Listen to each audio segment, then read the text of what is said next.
de langue dans cette école d'un quartier populaire de Rabat. Pas d'arabe ni de français.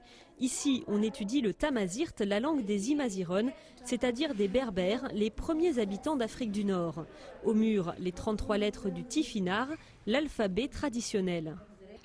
J'aime bien le tamazirt car c'est une langue marocaine. J'ai des amis qui la parlent et maintenant je peux parler avec eux et comprendre ce qu'ils disent. C'est une langue facile. Si tu apprends les lettres en tifinagh et que tu les retiens, ensuite c'est très facile pour lire et écrire. C'est en 2003 que l'actuel roi Mohamed VI a décidé l'introduction du tamazirt dans les écoles primaires.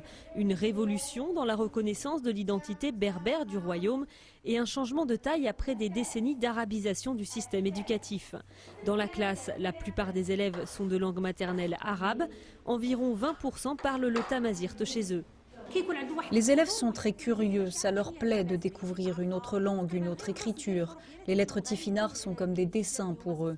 Certains parlent tamazirt chez eux, mais ne connaissent rien à l'histoire. C'est en classe qu'ils découvrent que des rois berbères ont régné sur ce pays il y a plusieurs siècles. Si cette école est exemplaire, les résultats sont plus mitigés à l'échelle nationale. L'enseignement du tamazirt devait être généralisé à tous les niveaux en 2010. Aujourd'hui, on en est loin.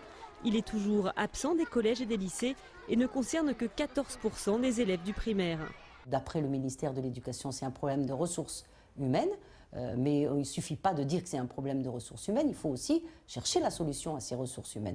Et jusqu'à présent, ça n'a pas été fait. Si ça stagne, ça continue à stagner au niveau du primaire, là, à ce moment-là, il faudrait se poser la question s'il y a une véritable volonté politique ou pas. L'identité berbère du Maroc reste un sujet sensible, car le pouvoir craint par-dessus tout les revendications régionalistes. Aucune statistique officielle ne comptabilise le nombre de Marocains berbérophones, les chiffres variant de 30 à 50%.